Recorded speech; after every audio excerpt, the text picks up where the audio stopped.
It's just all dry. I usually do compression and everything after the show.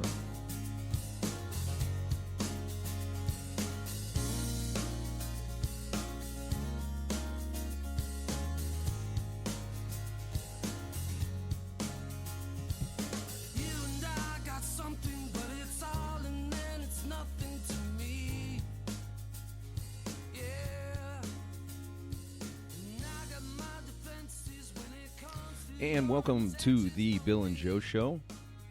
Today's podcast is brought to you by TomSlayton.com. He is a photographer, an artist of all sorts, so make sure to go check him out. TomSlayton.com, that's SLATIN.com. I am joined today by a man who has got an announcement to make of sorts. John Govia, welcome to the show. Hey, what's going on? By the way, I changed my name to Taco. It's Taco Govia. So Taco Govia is officially... Taco Govia, we'll go with that. Okay. Yeah. That announcement we talked about earlier, it's not quite there yet because we haven't hit the 500 likes. Okay. Well, why don't you let people know how to find you on social media? All right, social media. You do a ton of that. Oh, a lot, yes. Facebook.com/Govia Radio. Facebook.com/Govia, either one. Govia. Yes, that's correct. On Instagram, it's just Govia, Govia. Okay. And then Twitter, Govia Radio, and Snapchat, Govia Radio. Okay. Yeah, so. And you're a big snapper. I Snapchat a lot. Actually, I need to get on my Snap game right now. What's your number up to? Because I didn't even know what that number meant. Which number are you talking? Like, there's a number underneath your name. Are you talking about my Snapchat number? Right? Yeah, like there's a number underneath your name, and like I thought I was big shit when I like hit 400. Yeah, I'm like 20,000. 20,000? Yeah. 20,000 snaps. 20,000. Jesus, you do use it. 20. Yeah, I use it a lot. Yeah, it's part of the game. As I don't know if people know this, but I'm a radio person. I've been on the air in Peoria for like 10 years. I wanted to ask about that. Yeah, and I actually I took some time off of radio, just because FM radio these days is just so censored and so blah. Okay. And I just wanted to take away from it and have my own privacy and start focusing on the youth of Peoria and just actually doing charity work. You know what I mean? Sure. Because being an on-air personality, you have a lot of access to the people, and they take in what you say a lot. And oftentimes, I feel like FM radio, you're saying what they want you to say. You're saying what's making the station look good rather than the community. Which is why something like this, when I got a chance to be on the Bill and Joe Show, I was. I was Appreciate like, that. yeah, of course, plug for you. I was like, hell yeah, uncensored, fuck, yes, let's do this. I am down Sure. for the Bill and Joe Show, and just in general. You just met me at Manual. Sure. One of the things instead of radio, and I say instead of radio, but actually it's all tied in. It's called Hip Hop Ed. And it's an actual class that we're doing at Peoria Manual that is an actual curriculum of hip hop education and teaching the kids the culture of hip hop, not necessarily dancing or whatever. But now, is it just hip hop? I mean, do you guys like branch out into so that's like the thing. Guitar or? Well, hip hop in general, it's called Hip Hop Ed mainly because the culture around Peoria Manual is more a fan of hip hop. Sure. But this is more music. We just got a $6,000 grant, and I sent you the picture of Sure. all the stuff we have. Yeah. We actually have a $6,000 studio from Guitar Center with Fruity Loops, with Pro Tools. We have our own keyboard, our touchpad. We got a MacBook Pro. We got 5 microphones. I'm telling these kids, this is unreal. When I was your age, I didn't have anything close to this. Right. I had to tape up stuff, and my friends and I had to use our own means. This is unreal that they have an opportunity to do this. And it's even more unreal for me to be a part of it because, a lot of these kids do come from less fortunate homes. Sure. But they're often misunderstood, and it's not too late for a lot of them. Well, sure. Cool. And like you and I were talking about, a lot of what they, show you in school, it really does start at home. Oh, it starts at home. And you give me goosebumps. They're mirroring, they're just mirroring the actions of, their parents or their guardians or whoever that they look up to. At a young age, they don't have a lot of people that they look up to. Absolutely. And for me, I compare it to Michelle Pfeiffer in Dangerous Minds, but sure. they are warming up to me, and I'm in deep now. I'm about a few weeks deep, probably about a month deep, and I am committed to these kids to see the progress that they've made, the interest that they have in this class. When I came in the first day, the bell rang. There was 3 kids in the class, and then they all started to pour in. Cool. So pretty much every single kid was late. Every single one. Today, a month later, we're sitting in class. Every single kid comes in. Hey, Mr. Taco, how's it going? Every single kid was on time today. No shit. Yeah, it's a great feeling. And for me, when that studio it came in today, and I'm gonna probably the processing here on these microphones is wonderful.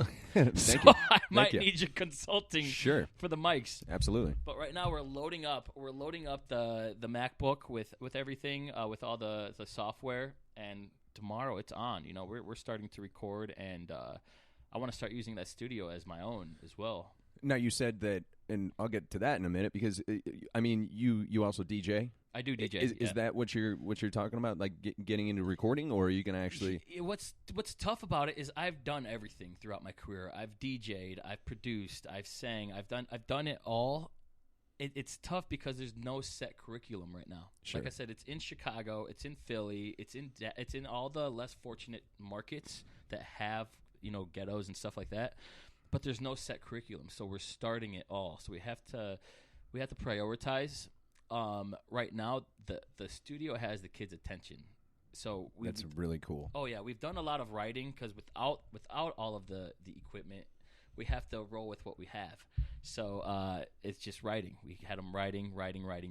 So writing lyrics. Yeah. So, I mean, are you teaching them like A-B, like lyrical schemes, or are you just having them just pour out whatever they want? It doesn't have to rhyme. It doesn't have to have any reason. Just whatever's on their mind. Yeah, absolutely. It doesn't necessarily have to rhyme, but as you know, a poem is better rhyming. And they feel that, and they know a lot of the songs that they listen to rhyme. But really, we just want them to write. Doesn't matter what. Just please write. So I'll give them examples, and I'll write for them. I spit a flow for them, which I don't know if I could do that for you, Yeah, Mr. Bill. Go for it. Mr. Willie. Go for it. Go ahead. Not right now. Okay. But so now that they see the equipment, I feel like almost anything that we can do can help them. But I want to turn the stuff that they wrote into actual songs. Sure. You know what I mean? Even if it's a fire mixtape. I promise those kids, if you keep your grades up and if you continuously come here, if you're not late, I will give you a song. We will make a song. If you are interested in it, we'll put you on a track. Positive reinforcement. And that is just the coolest thing for a kid to hear. Oh, absolutely. And you're giving me goosebumps again. This is real stuff, because you said it starts at home. This is how I'm coming to. I feel like an uncle, because Mr. Stevens, Adam Stevens, he's the actual teacher. I'm the student teacher that's going around, and they come to me or whatever. I drop a couple F-bombs here and there on accident, but Mr. Taco just I'm sorry, Mr. Stevens. But I'm there and able to be the positive person. I'm not there to yell at them. Right. Imagine the stuff that some of these kids have gone through in their own personal lives. Sure. That's why they are the way they are. Well, and I mean, you said that. I don't know how you how much you've written. I mean, you said that you produced. Yeah. I mean, from a very young age, when I started learning music, like that was always my outlet. It was always about girls. Yeah. I mean, it was never. I grew up in a very healthy household. I'm blessed. I mean, till the end with that, but like any troubles I had with girls or with friends, like I would just use lyrical content, music to just get it out of me. Yeah. And it was just therapy. So that's an awesome thing for you to be doing for the kids. So Donald Trump wins the presidency, and what was the next day? I don't remember what exactly day of the week it was. We're doing writing, so we asked these kids to write how they feel about Donald Trump. Okay. And it's now, what grade is this? What grade? This is 8th grade. 8th grade, okay. Middle school. Because Peoria Academy is actually Peoria Manual is actually Peoria Academy Manual Academy, so it's like the middle schoolers and the high schoolers. In the high school, okay. So, and granted, most of these kids, as you could imagine, aren't Donald Trump fans. Right. So, we start reading these lyrics, and they are just bad. Like, Donald Trump put you in a trunk, leave you slumped. Whoa. bitch type stuff. And it's like, hey, guys, it doesn't have to go straight to dying. Like, give them a wedgie or something, chill. Right. Chill. Right. But with these lyrics, dude, you could feel the anger and the hate that these kids, and that's how they deal with their problems. That's how they see problems dealt with. People are dying in their hood constantly every day. Right. So they think that's the response to it. But it doesn't necessarily have to be that. By the way, we're up to 215 lines. 215. It'll be 216 after the show. I will like it. So you were telling me not only are you helping out in the community, but you also want to run for the mayor of the city. All right, ready to drop the bomb there, Bill. And you put this post on Facebook, and you wanted 500 likes to be able to continue doing that. All right. So let me first start off by saying the 500 like gimmick. Everyone knows that social media is not real. Right. I'll backtrack because I have always wanted to be mayor of Peoria specifically ever since I first came here, ever since I've seen the growth. I've been here off and on for 10 years. And people always say, Govia, you're bigger than Peoria. Why are you here? Okay. I never have seen it like that. I like to take something and make it grow. You know what I mean? Okay. So I take great pride not into going to something great and keeping it afloat. I want to take something and make it great. And we could all agree that Peoria isn't quite where it needs to be. No. At all. And not I love anywhere the city. close. And again, here come the goosebumps again. These are Jesus, man. That's what the show does, man. Yeah. You know? So we could agree that Peoria isn't exactly where it needs to be. But I feel like with the experience that I have and all the markets that I've seen and everything that I have the capabilities of changing that. Not just by being mayor, but being a part of anything that goes on in Peoria. And being in the community is where it's at. And I am just looking for someone that is out in the community, especially during a time when it's not time to run for mayor. Right. And I'm not going to call anyone out, but do you see anyone out there right now doing anything? I don't know. It could be. I've been gone for 2 weeks. Yeah, they were out and about for those 2 weeks, dude. And once you came back, they went back home. All right. So I do have passion to run for mayor and to change the city around. But the 500 like thing, I'll throw it back. I was telling the story about when Lil Wayne came to Peoria. Right. And for those of you that are listening that don't really know Peoria, what are we, like 150,000? Yeah.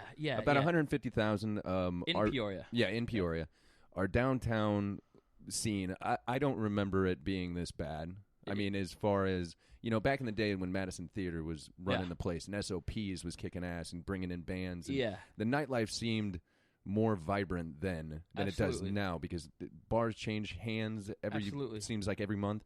But 150,000 people, and we're just we're a small Midwestern town. Yeah, and politics are running it all. The people that have their liquor license get it because of the people that are in political office, I'll just say. Absolutely. And they maintain them, and the person running the city has full control of all of that. There's a liquor commission, but the full control is within the people that are in office. And if your priority, I don't know what the priorities are, but when you look at downtown Peoria, you see hotels building. The strategy that they've taken, it was to build hotels so out-of-towners could come in and give us revenue rather than bringing our own inner-city people revenue. Right. You know what I mean? You turn the Pure Marquette into, what is it, a Holiday Inn now or something? Yeah. What is it? It's something like that. Marriott, Regency, Marriott. Yeah, something. It's something. So you took one of our bread and butter hotels, sold out to Marriott, which is fine. It's whatever. We're building these places, but what it's doing for the local community, in my opinion, is nothing. I don't see much development. I don't see any mom and pop shops downtown. No. I don't see any new restaurants. You have Kenny's, but that's another bar. Right. He's there for the bar scene. But granted, shout out to Sean Kenny, a great friend of mine. His food is actually to the T, beautiful, great. I don't know if you've had it. No, I have not. Irish, dude. I haven't. No. Yeah. I'm British and French, oddly enough. But no, I haven't really been downtown. I think the last bar that I was at was Donnelly's, which I think I ate a steak at 2:00 in the morning. I mean, it's been a while. What is that now? Is that Richards or something?